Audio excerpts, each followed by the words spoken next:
अध्याय 4। तब आत्मा यीशु को जंगल में ले गया ताकि इब्लीस से उसकी परीक्षा हो। वो 40 दिन और 40 रात निराहार रहा। तब उसे भूख लगी। तब परखने वाले ने पास आकर उससे कहा, यदि तू परमेश्वर का पुत्र है तो कह दे कि ये पत्थर रोटियां बन जाएं। यीशु ने उत्तर दिया, लिखा है, मनुष्य केवल रोटी से ही नहीं परंतु हर एक वचन से जो परमेश्वर के मुख से निकलता है जीवित रहेगा। तब इब्लीस उसे पवित्र नगर में ले गया और मंदिर के कंगोरे पर खड़ा किया और उससे कहा, यदि तू परमेश्वर का पुत्र है तो अपने आप को नीचे गिरा दे, क्योंकि लिखा है, वो तेरे विषय में अपने स्वर्गदूतों को आज्ञा देगा और वे तुझे हाथों हाथ उठा लेंगे, कहीं ऐसा ना हो कि तेरे पांवों में पत्थर से ठेस लगे। यीशु ने उससे कहा, यह भी लिखा है, तू प्रभु अपने परमेश्वर की परीक्षा ना कर। फिर इब्लीस उसे एक बहुत ऊंचे पहाड़ पर ले गया और सारे जगत के राज्य और उसका वैभव दिखाकर उससे कहा, यदि तू गिरकर मुझे प्रणाम करे तो मैं ये सब कुछ तुझे दे दूंगा। तब यीशु ने उससे कहा, हे शैतान, दूर हो जा, क्योंकि लिखा है, तू प्रभु अपने परमेश्वर को प्रणाम कर और केवल उसी की उपासना कर। तब शैतान उसके पास से चला गया और देखो, स्वर्गदूत आकर उसकी सेवा करने लगे। जब उसने ये सुना कि यूहन्ना बंदी बना लिया गया है तो वो गलील को चला गया और वो नासरत को छोड़कर कफरनहूम में, जो झील के किनारे जबूलून और नप्ताली के देश में है, जाकर रहने लगा, ताकि जो यशायाह भविष्यद्वक्ता के द्वारा कहा गया था वो पूरा हो।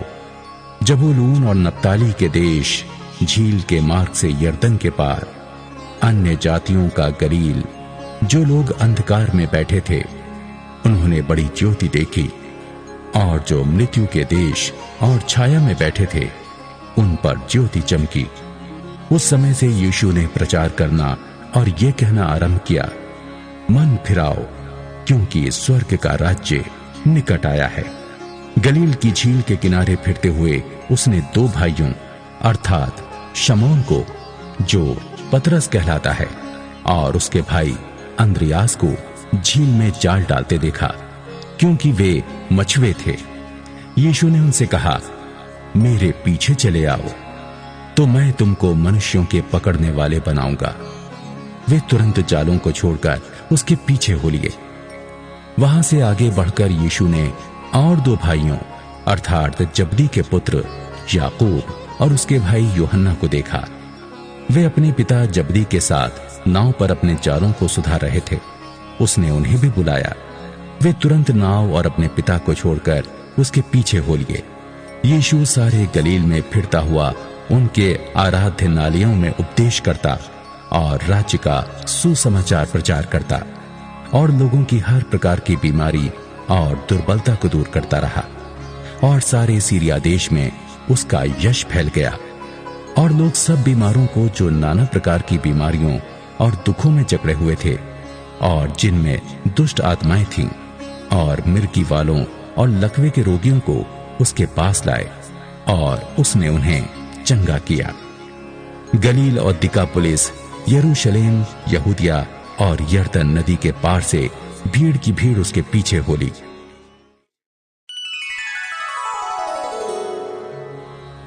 अध्याय 5। वो इस भीड़ को देखकर पहाड़ पर चढ़ गया और जब बैठ गया तो उसके चेले उसके पास आए और वो अपना मुंह खोलकर उन्हें ये उपदेश देने लगा, धन्य हैं वे जो मन के दीन हैं, क्योंकि स्वर्ग का राज्य उन्हीं का है। धन्य हैं वे जो शोक करते हैं, क्योंकि वे शांति पाएंगे।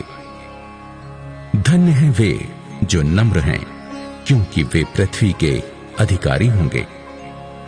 धन्य हैं वे जो धार्मिकता के भूखे और प्यासे हैं, क्योंकि वे तृप्त किए जाएंगे। धन्य हैं वे जो दयावंत हैं, क्योंकि उन पर दया की जाएगी। धन्य हैं वे जिनके मन शुद्ध हैं, क्योंकि वे परमेश्वर को दिखेंगे। धन्य हैं वे जो मेल कराने वाले हैं, क्योंकि वे परमेश्वर के पुत्र कहलाएंगे। धन्य हैं वे जो धार्मिकता के कारण सताए जाते हैं, क्योंकि स्वर्ग का राज्य उन्हीं का है। धन्य हो तुम जब मनुष्य मेरे कारण तुम्हारी निंदा करें और सताएं और झूठ बोलकर तुम्हारे विरोध में सब प्रकार की बुरी बात कहें। तब आनंदित और मगन होना, क्योंकि तुम्हारे लिए स्वर्ग में बड़ा फल है, इसलिए कि उन्होंने उन भविष्यद्वक्ताओं को जो तुमसे पहले थे इसी रीति से सताया था। तुम पृथ्वी के नमक हो, परंतु यदि नमक का स्वाद बिगड़ जाए तो वो फिर किस वस्तु से नमकीन किया जाएगा? फिर वो किसी काम का नहीं, केवल इसके कि बाहर फेंका जाए और मनुष्यों के पैरों तले रौंदा जाए। तुम जगत की ज्योति हो। जो नगर पहाड़ पर बसा हुआ है वो छिप नहीं सकता, और लोग दिया जलाकर पैमाने के नीचे नहीं परंतु दीवट पर रखते हैं, तब उससे घर के सब लोगों को प्रकाश पहुंचता है। उसी प्रकार तुम्हारा उजियाला मनुष्यों के सामने चमके, कि वे तुम्हारे भले कामों को देखकर तुम्हारे पिता की जो स्वर्ग में है बड़ाई करें। ये ना समझो कि मैं व्यवस्था या भविष्यद्वक्ताओं की पुस्तकों को लोप करने आया हूं। लोप करने नहीं परंतु पूरा करने आया हूं, क्योंकि मैं तुमसे सच कहता हूं कि जब तक आकाश और पृथ्वी टल न जाएं, तब तक व्यवस्था से एक मात्रा या एक बिंदु भी बिना पूरे हुए नहीं टलेगा। इसलिए जो कोई इन छोटी से छोटी आज्ञाओं में से किसी एक को तोड़े और वैसा ही लोगों को सिखाए, वो स्वर्ग के राज्य में सबसे छोटा कहलाएगा। परंतु जो कोई उन आज्ञाओं का पालन करेगा और उन्हें सिखाएगा, वही स्वर्ग के राज्य में महान कहलाएगा। क्योंकि मैं तुमसे कहता हूं कि यदि तुम्हारी धार्मिकता शास्त्रियों और फरीसियों की धार्मिकता से बढ़कर ना हो, तो तुम स्वर्ग के राज्य में कभी प्रवेश करने ना पाओगे। तुम सुन चुके हो कि पूर्व काल के लोगों से कहा गया था कि हत्या न करना, और जो कोई हत्या करेगा वो कचहरी में दंड के योग्य होगा। परंतु मैं तुमसे ये कहता हूं कि जो कोई अपने भाई पर क्रोध करेगा वो कचहरी में दंड के योग्य होगा, और जो कोई अपने भाई को निकम्मा कहेगा वो महासभा में दंड के योग्य होगा। और जो कोई कहे अरे मूर्ख, वो नरक की आग के दंड के योग्य होगा। इसलिए यदि तू अपनी भेंट वेदी पर लाए और वहां तू स्मरण करे कि तेरे भाई के मन में तेरे लिए कुछ विरोध है, तो अपनी भेंट वहीं वेदी के सामने छोड़ दे और जाकर पहले अपने भाई से मेल मिलाप कर और तब आकर अपनी भेंट चढ़ा। जब तक तू अपने मुद्दई के साथ मार्गी में है, उससे झटपट मेल मिलाप कर ले। कहीं ऐसा ना हो कि मुद्दई तुझे हाकिम को सौंपे और हाकिम तुझे सिपाही को सौंप दे और तू बंदी गृह में डाल दिया जाए। मैं तुझसे सच कहता हूं कि जब तक तू कौड़ी कौड़ी भर न दे, तब तक वहां से छूटने ना पाएगा। तुम सुन चुके हो कि कहा गया था व्यभिचार न करना, परंतु मैं तुमसे ये कहता हूं कि जो कोई किसी स्त्री पर कुदृष्टि डाले, वो अपने मन में उससे व्यभिचार कर चुका। यदि तेरी दाहिनी आंख तुझे ठोकर खिलाए, तो उसे निकाल कर फेंक दे, क्योंकि तेरे लिए यही भला है कि तेरे अंगों में से एक नष्ट हो जाए और तेरा सारा शरीर नरक में न डाला जाए। यदि तेरा दाहिना हाथ तुझे ठोकर खिलाए, तो उसको काट कर फेंक दे, क्योंकि तेरे लिए यही भला है कि तेरे अंगों में से एक नष्ट हो जाए और तेरा सारा शरीर नरक में न डाला जाए। यह भी कहा गया था कि जो कोई अपनी पत्नी को तलाक देना चाहे तो उसे त्याग पत्र दे। परंतु मैं तुमसे ये कहता हूं कि जो कोई अपनी पत्नी को व्यभिचार के सिवा किसी और कारण से तलाक दे, तो वो उससे व्यभिचार करवाता है, और जो कोई उस त्यागी हुई से विवाह करे, वो व्यभिचार करता है। फिर तुम सुन चुके हो कि पूर्व काल के लोगों से कहा गया था झूठी शपथ न खाना, परंतु प्रभु के लिए अपनी शपथ को पूरी करना। परंतु मैं तुमसे ये कहता हूं कि कभी शपथ न खाना, ना तो स्वर्ग की, क्योंकि वो परमेश्वर का सिंहासन है, ना धरती की, क्योंकि वो उसके पांवों की चौकी है, ना यरूशलेम की, क्योंकि वो महाराजा का नगर है। अपने सिर की भी शपथ न खाना, क्योंकि तू एक बाल को भी ना उजला न काला कर सकता है। परंतु तुम्हारी बात हां की हां या नहीं की नहीं हो, क्योंकि जो कुछ इससे अधिक होता है वो बुराई से होता है। तुम सुन चुके हो कि कहा गया था, आंख के बदले आंख और दांत के बदले दांत। परंतु मैं तुमसे ये कहता हूं कि बुरे का सामना ना करना, परंतु जो कोई तेरे दाहिने गाल पर थप्पड़ मारे उसकी ओर दूसरा भी फेर दे। यदि कोई तुझ पर नालिश करके तेरा कुर्ता लेना चाहे तो उसे दोहर भी ले लेने दे। जो कोई तुझे कोस भर बेगार में ले जाए तो उसके साथ 2 कोस चला जा। जो कोई तुझसे मांगे उसे दे, और जो तुझसे उधार लेना चाहे उससे मुंह ना मोड़। तुम सुन चुके हो कि कहा गया था, अपने पड़ोसी से प्रेम रखना और अपने बैरी से बैर। परंतु मैं तुमसे यह कहता हूं कि अपने बैरियों से प्रेम रखो और अपने सताने वालों के लिए प्रार्थना करो, जिससे तुम अपने स्वर्गीय पिता की संतान ठहरोगे, क्योंकि वो भले और बुरे दोनों पर अपना सूर्योदय करता है और धर्मी और अधर्मी दोनों पर मेह बरसाता है। क्योंकि यदि तुम अपने प्रेम रखने वालों ही से प्रेम रखो तो तुम्हारे लिए क्या फल होगा? क्या महसूल लेने वाले भी ऐसा ही नहीं करते? यदि तुम केवल अपने भाइयों ही को नमस्कार करो तो कौन सा बड़ा काम करते हो?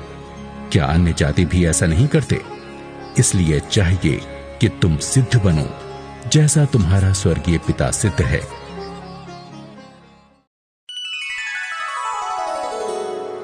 अध्याय 6। सावधान रहो, तुम मनुष्यों को दिखाने के लिए अपने धर्म के काम ना करो, नहीं तो अपने स्वर्गीय पिता से कुछ भी फल ना पाओगे। इसलिए जब तू दान करे तो अपने आगे तुरही ना बजवा, जैसे कपटी सभाओं और गलियों में करते हैं, ताकि लोग उनकी बड़ाई करें। मैं तुमसे सच कहता हूं कि वे अपना प्रतिफल पा चुके। परंतु जब तू दान करे तो जो तेरा दाहिना हाथ करता है उसे तेरा बायां हाथ ना जानने पाए, ताकि तेरा दान गुप्त रहे, और तब तेरा पिता जो गुप्त में देखता है तुझे प्रतिफल देगा। जब तू प्रार्थना करे तो कपटियों के समान ना हो, क्योंकि लोगों को दिखाने के लिए आराधनालयों में और सड़कों के मोड़ों पर खड़े होकर प्रार्थना करना उनको अच्छा लगता है। मैं तुमसे सच कहता हूं कि वे अपना प्रतिफल पा चुके।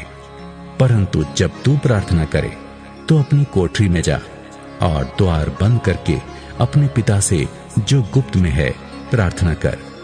तब तेरा पिता जो गुप्त में देखता है तुझे प्रतिफल देगा। प्रार्थना करते समय अन्य जातियों के समान बकबक ना करो, क्योंकि वे समझते हैं कि उनके बहुत बोलने से उनकी सुनी जाएगी। इसलिए तुम उनके समान ना बनो, क्योंकि तुम्हारा पिता तुम्हारे मांगने से पहले ही जानता है कि तुम्हारी क्या क्या आवश्यकताएं हैं। अतः तुम इस रीति से प्रार्थना किया करो, हे हमारे पिता, तू जो स्वर्ग में है, तेरा नाम पवित्र माना जाए, तेरा राज्य आए, तेरी इच्छा जैसी स्वर्ग में पूरी होती है वैसे पृथ्वी पर भी हो। हमारी दिन भर की रोटी आज हमें दे, और जिस प्रकार हमने अपने अपराधियों को क्षमा किया है वैसे ही तू भी हमारे अपराधों को क्षमा कर, और हमें परीक्षा में ना ला, परंतु बुराई से बचा, क्योंकि राज्य और पराक्रम और महिमा सदा तेरे ही हैं। आमीन। इसलिए यदि तुम मनुष्य के अपराध क्षमा करोगे तो तुम्हारा स्वर्गीय पिता भी तुम्हें क्षमा करेगा, और यदि तुम मनुष्यों के अपराध क्षमा ना करोगे तो तुम्हारा पिता भी तुम्हारे अपराध क्षमा ना करेगा। जब तुम उपवास करो तो कपटियों के समान तुम्हारे मुंह पर उदासी ना छाई रहे, क्योंकि वे अपना मुंह बनाए रहते हैं ताकि लोग उन्हें उपवासी जाने। मैं तुमसे सच कहता हूं कि वे अपना प्रतिफल पा चुके। परंतु जब तू उपवास करे तो अपने सिर पर तेल मल और मुंह धो, ताकि लोग नहीं परंतु तेरा पिता जो गुप्त में है तुझे उपवासी जाने। इस दशा में तेरा पिता जो गुप्त में देखता है तुझे प्रतिफल देगा। अपने लिए पृथ्वी पर धन इकट्ठा ना करो, जहां कीड़ा और काई बिगाड़ते हैं और जहां चोर सेंध लगाते और चुराते हैं, परंतु अपने लिए स्वर्ग में धन इकट्ठा करो, जहां ना तो कीड़ा और ना काई बिगाड़ते हैं और जहां चोर ना सेंध लगाते और न चुराते हैं, क्योंकि जहां तेरा धन है वहां तेरा मन भी लगा रहेगा। शरीर का दिया आंख है, इसलिए यदि तेरी आंख निर्मल हो तो तेरा सारा शरीर भी उजियाला होगा, परंतु यदि तेरी आंख बुरी हो तो तेरा सारा शरीर भी अंधियारा होगा। इस कारण वो उजियाला जो तुझ में है, यदि अंधकार हो तो वो अंधकार कैसा बड़ा होगा। कोई मनुष्य दो स्वामियों की सेवा नहीं कर सकता, क्योंकि वो एक से बैर और दूसरे से प्रेम रखेगा, या एक से मिला रहेगा और दूसरे को तुच्छ जानेगा। तुम परमेश्वर और धन दोनों की सेवा नहीं कर सकते। इसलिए मैं तुमसे कहता हूं कि अपने प्राण के लिए ये चिंता ना करना कि हम क्या खाएंगे और क्या पिएंगे, और न अपने शरीर के लिए कि क्या पहनेंगे। क्या प्राण भोजन से और शरीर वस्त्र से बढ़कर नहीं? आकाश के पक्षियों को देखो, वे न बोते हैं, न काटते हैं और न खत्तों में बटोरते हैं, फिर भी तुम्हारा स्वर्गीय पिता उनको खिलाता है। क्या तुम उनसे अधिक मूल्य नहीं रखते? तुम में कौन है जो चिंता करके अपनी आयु में एक घड़ी भी बढ़ा सकता है? और वस्त्र के लिए क्यों चिंता करते हो? जंगली सोसनों पर ध्यान करो कि वे कैसे बढ़ते हैं। वे ना तो परिश्रम करते ना काटते हैं। तो भी मैं तुमसे कहता हूं कि सुलेमान भी अपने सारे वैभव में उनमें से किसी के समान वस्त्र पहने हुए ना था। इसलिए जब परमेश्वर मैदान की घास को, जो आज है और कल भाड़ में झोंकी जाएगी, ऐसा वस्त्र पहनाता है, तो हे अल्पविश्वासियों, तुमको वो इनसे बढ़कर क्यों ना पहनाएगा?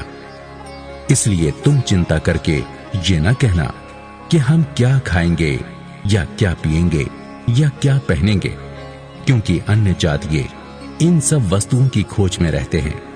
पर तुम्हारा स्वर्गीय पिता जानता है कि तुम्हें इन सब वस्तुओं की आवश्यकता है। इसलिए पहले तुम परमेश्वर के राज्य और उसके धर्म की खोज करो, तो ये सब वस्तुएं भी तुम्हें मिल जाएंगी। अतः कल की चिंता ना करो, क्योंकि कल का दिन अपनी चिंता आप कर लेगा। आज के लिए आज ही का दुख बहुत है।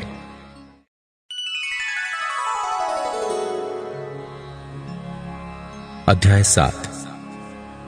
दोष मत लगाओ कि तुम पर भी दोष न लगाया जाए, क्योंकि जिस प्रकार तुम दोष लगाते हो उसी प्रकार तुम पर भी दोष लगाया जाएगा, और जिस नाप से तुम नापते हो उसी नाप से तुम्हारे लिए भी नापा जाएगा। तू क्यों अपने भाई की आंख के तिनके को देखता है और अपनी आंख का लट्ठा तुझे नहीं सूझता? जब तेरी ही आंख में लट्ठा है तो तू अपने भाई से कैसे कह सकता है, ला मैं तेरी आंख से तिनका निकाल दूं? हे कपटी, पहले अपनी आंख में से लट्ठा निकाल ले, तब तो अपने भाई की आंख का तिनका भली भांति देखकर निकाल सकेगा। पवित्र वस्तु कुत्तों को ना दो और अपने मोती सुअरों के आगे मत डालो, ऐसा ना हो कि वे उन्हें पांवों तले रौंदें और पलटकर तुमको फाड़ डालें। मांगो तो तुम्हें दिया जाएगा, ढूंढो तो तुम पाओगे, खटखटाओ तो तुम्हारे लिए खोला जाएगा। क्योंकि जो कोई मांगता है उसे मिलता है, और जो ढूंढता है वो पाता है, और जो खटखटाता है उसके लिए खोला जाएगा। तुम में से ऐसा कौन मनुष्य है कि यदि उसका पुत्र उससे रोटी मांगे तो वो उसे पत्थर दे, या मछली मांगे तो उसे सांप दे? अतः जब तुम बुरे होकर अपने बच्चों को अच्छी वस्तुएं देना जानते हो, तो तुम्हारा स्वर्गीय पिता अपने मांगने वालों को अच्छी वस्तुएं क्यों न देगा? इस कारण जो कुछ तुम चाहते हो कि मनुष्य तुम्हारे साथ करें, तुम भी उनके साथ वैसा ही करो, क्योंकि व्यवस्था और भविष्यद्वक्ताओं की शिक्षा यही है। सकेत फाटक से प्रवेश करो, क्योंकि चौड़ा है वो फाटक और सरल है वो मार्ग जो विनाश को पहुंचाता है, और बहुत से हैं जो उससे प्रवेश करते हैं, क्योंकि सकेत है वो फाटक और कठिन है वो मार्ग जो जीवन को पहुंचाता है, और थोड़े हैं जो उसे पाते हैं।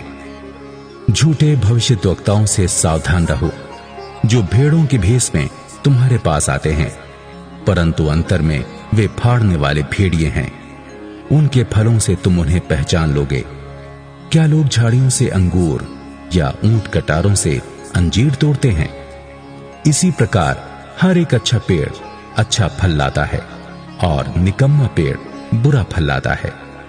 अच्छा पेड़ बुरा फल नहीं ला सकता, और न निकम्मा पेड़ अच्छा फल ला सकता है। जो पेड़ अच्छा फल नहीं लाता वो काटा और आग में डाला जाता है। इस प्रकार उनके फलों से तुम उन्हें पहचान लोगे। जो मुझसे हे प्रभु कहता है, उनमें से हर एक स्वर्ग के राज्य में प्रवेश ना करेगा, परंतु वही जो मेरे स्वर्गीय पिता की इच्छा पर चलता है। उस दिन बहुत से लोग मुझसे कहेंगे, हे प्रभु, क्या हमने तेरे नाम से भविष्यवाणी नहीं की, और तेरे नाम से दुष्ट आत्माओं को नहीं निकाला, और तेरे नाम से बहुत से आश्चर्य कर्म नहीं किए? तब मैं उनसे खुलकर कह दूंगा, मैंने तुमको कभी नहीं जाना। हे कुकर्म करने वालों, मेरे पास से चले जाओ।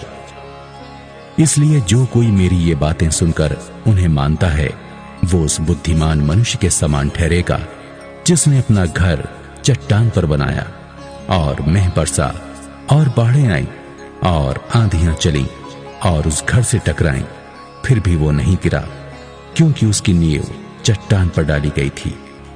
परंतु जो कोई मेरी ये बातें सुनता है और उन पर नहीं चलता, वो उस निर्बुद्धि मनुष्य के समान ठहरेगा जिसने अपना घर बालू पर बनाया, और मेह बरसा और बाढ़ें आईं और आंधियां चली और उस घर से टकराईं, और वो गिरकर सत्यानाश हो गया।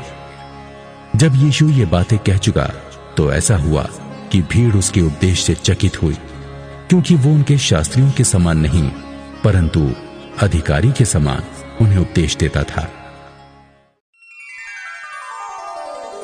मत्ती अध्याय 8। कोढ़ के रोगी को चंगा करना। जब वो उस पहाड़ से उतरा तो एक बड़ी भीड़ उसके पीछे हो ली, और देखो, एक कोढ़ी ने पास आकर उसे प्रणाम किया और कहा, हे प्रभु, यदि तू चाहे तो मुझे शुद्ध कर सकता है। यीशु ने हाथ बढ़ाकर उसे छुआ और कहा, मैं चाहता हूं तू शुद्ध हो जा। और वो तुरंत कोढ़ से शुद्ध हो गया। यीशु ने उससे कहा, देख, किसी से ना कहना, परंतु जाकर अपने आप को याजक को दिखा, और जो चढ़ावा मूसा ने ठहराया है उसे चढ़ा, ताकि लोगों के लिए गवाही हो। एक सूबेदार का विश्वास। जब वो कफरनहूम में आया तो एक सूबेदार ने उसके पास आकर उससे विनती की, हे प्रभु, मेरा सेवक घर में लकवा रोग से बहुत दुखी पड़ा है।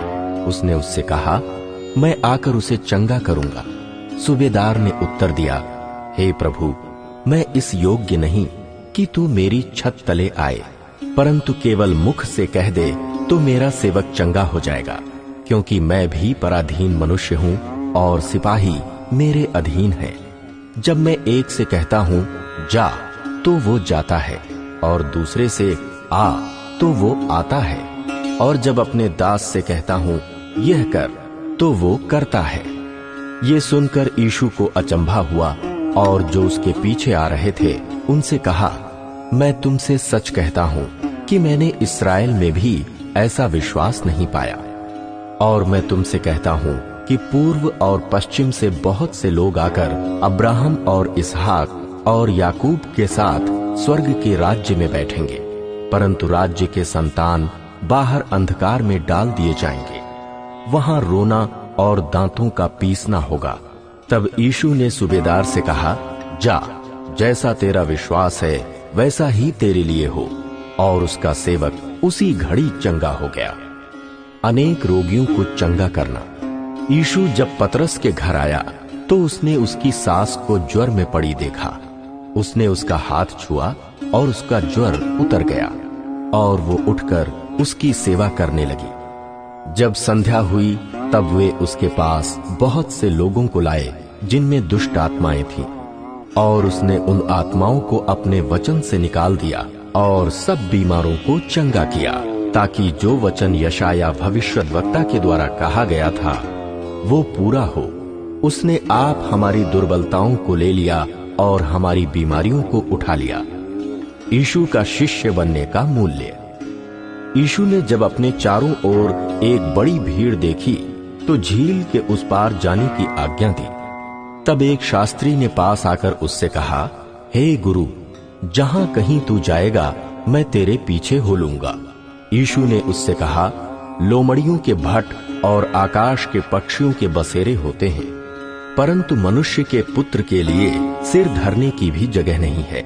एक और चेले ने उससे कहा, हे प्रभु, मुझे पहले जाने दें कि अपने पिता को गाड़ दूं। यीशु ने उससे कहा, तू मेरे पीछे हो ले और मुर्दों को अपने मुर्दे गाड़ने दे, तूफान को शांत करना।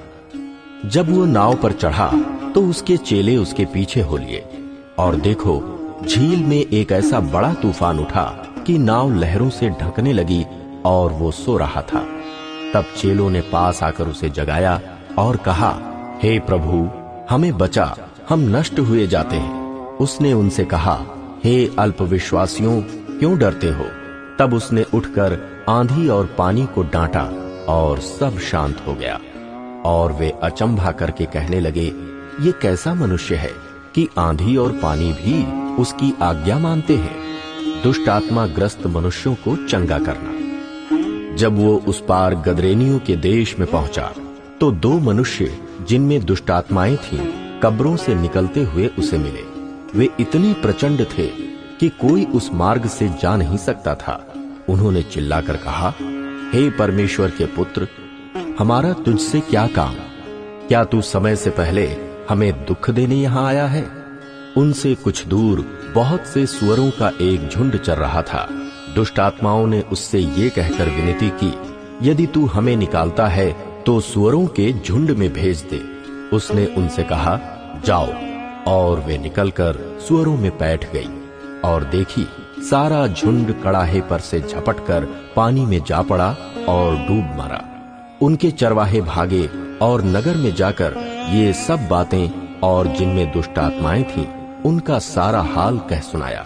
तब सारे नगर के लोग यीशु से भेंट करने को निकल आए और उसे देखकर विनती की कि हमारी सीमा से बाहर चला जा। अध्याय 9। फिर वो नाव पर चढ़कर पार गया और अपने नगर में आया, और देखो, कई लोग लकवा के एक रोगी को खाट पर रखकर उनके पास लाए। यीशु ने उनका विश्वास देखकर उस लकवे के रोगी से कहा, हे पुत्र, ढाढ़स बांध, तेरे पाप क्षमा हुए। इस पर कई शास्त्रियों ने सोचा, ये तो परमेश्वर की निंदा करता है। यीशु ने उनके मन की बातें जानकर कहा, तुम लोग अपने अपने मन में बुरा विचार क्यों कर रहे हो?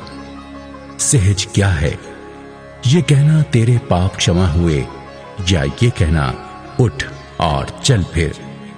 परंतु इसलिए कि तुम जान लो कि मनुष्य के पुत्र को पृथ्वी पर पाप क्षमा करने का अधिकार है। तब उसने लकवे के रोगी से कहा, उठ, अपनी खाट उठा और अपने घर चला जा। वो उठकर अपने घर चला गया। लोग ये देखकर डर गए और परमेश्वर की महिमा करने लगे, जिसने मनुष्यों को ऐसा अधिकार दिया है। वहां से आगे बढ़कर यीशु ने मत्ती नामक एक मनुष्य को महसूल की चौकी पर बैठे देखा और उससे कहा, मेरे पीछे हो ले। वो उठकर उसके पीछे हो लिया। जब वो घर में भोजन करने के लिए बैठा तो बहुत से महसूल लेने वाले और पापी आकर यीशु और उसके चेलों के साथ खाने बैठे। यह देखकर फरीसियों ने उसके चेलों से कहा, तुम्हारा गुरु महसूल लेने वालों और पापियों के साथ क्यों खाता है? यह सुनकर यीशु ने उनसे कहा, वैद्य भले चंगों के लिए नहीं परंतु बीमारों के लिए आवश्यक है। इसलिए तुम जाकर इसका अर्थ सीख लो। मैं बलिदान नहीं परंतु दया चाहता हूं, क्योंकि मैं धर्मियों को नहीं परंतु पापियों को बुलाने आया हूं। तब यूहन्ना के चेलों ने उसके पास आकर कहा, क्या कारण है कि हम और फरीसी इतना उपवास करते हैं पर तेरे चेले उपवास नहीं करते? यीशु ने उनसे कहा, क्या बराती जब तक दूल्हा उनके साथ है शोक कर सकते हैं? पर वे दिन आएंगे जब दूल्हा उनसे अलग किया जाएगा, उस समय वे उपवास करेंगे। कोरे कपड़े का पैबंद पुराने वस्त्र पर कोई नहीं लगाता, क्योंकि वो पैबंद उस वस्त्र से कुछ और खींच लेता है और वो अधिक फट जाता है। और लोग नया दाखरस पुरानी मशकों में नहीं भरते हैं, क्योंकि ऐसा करने से मशकें फट जाती हैं और दाखरस बह जाता है और मशकें नष्ट हो जाती हैं। परंतु नया दाखरस नई मशकों में भरते हैं और वे दोनों बचे रहते हैं। वो उनसे ये बातें कह ही रहा था कि देखो, एक सरदार ने आकर उसे प्रणाम किया और कहा, मेरी पुत्री अभी मरी है, परंतु चलकर अपना हाथ उस पर रख तो वो जीवित हो जाएगी। यीशु उठकर अपने चेलों समेत उसके पीछे हो लिया। और देखो, एक स्त्री ने जिसको 12 वर्ष से लहू बहने का रोग था, पीछे से आकर उसके वस्त्र के आंचल को छू लिया, क्योंकि वो अपने मन में कहती थी, यदि मैं उसके वस्त्र ही को छू लूंगी तो चंगी हो जाऊंगी। यीशु ने फिरकर उसे देखा और कहा, पुत्री, ढांढस बांध, तेरे विश्वास ने तुझे चंगा किया है। अतः वो स्त्री उसी घड़ी चंगी हो गई। जब यीशु उस सरदार के घर में पहुंचा और बांसुरी बजाने वालों और भीड़ को हुल्लड़ मचाते देखा, तब कहा, हट जाओ, लड़की मरी नहीं पर सोती है। इस पर वे उसकी हंसी करने लगे। परंतु जब भीड़ निकाल दी गई तो उसने भीतर जाकर लड़की का हाथ पकड़ा और वो जी उठी। और इस बात की चर्चा उस सारे देश में फैल गई। जब यीशु वहां से आगे बढ़ा तो 2 अंधे उसके पीछे ये पुकारते हुए चले, हे दाऊद की संतान, हम पर दया कर। जब वो घर में पहुंचा तो वे अंधे उसके पास आए और यीशु ने उनसे कहा, क्या तुम्हें विश्वास है कि मैं ये कर सकता हूं? उन्होंने उससे कहा, हां प्रभु। तब उसने उनकी आंखें छूकर कहा, तुम्हारे विश्वास के अनुसार तुम्हारे लिए हो। और उनकी आंखें खुल गईं। यीशु ने उन्हें चिताकर कहा, सावधान, कोई इस बात को ना जाने। पर उन्होंने निकलकर सारे देश में उसका यश फैला दिया। जब वे बाहर जा रहे थे तो देखो, लोग एक गूंगे को जिसमें दुष्ट आत्मा थी उसके पास लाए। और जब दुष्ट आत्मा निकाल दी गई तो गूंगा बोलने लगा। इस पर भीड़ ने अचंभा करके कहा, इस्राएल में ऐसा कभी नहीं देखा गया। परंतु फरीसियों ने कहा, ये तो दुष्ट आत्माओं के सरदार की सहायता से दुष्ट आत्माओं को निकालता है। यीशु सब नगरों और गांवों में फिरता रहा और उनके आराधनालयों में उपदेश करता और राज्य का सुसमाचार प्रचार करता और हर प्रकार की बीमारी और दुर्बलता को दूर करता रहा। जब उसने भीड़ को देखा तो उसको लोगों पर तरस आया, क्योंकि वे उन भेड़ों के समान जिनका कोई रखवाला ना हो, व्याकुल और भटके हुए से थे। तब उसने अपने चेलों से कहा, पके खेत तो बहुत हैं, पर मजदूर थोड़े हैं। इसलिए खेत के स्वामी से विनती करो कि वो अपने खेत काटने के लिए मजदूर भेज दे।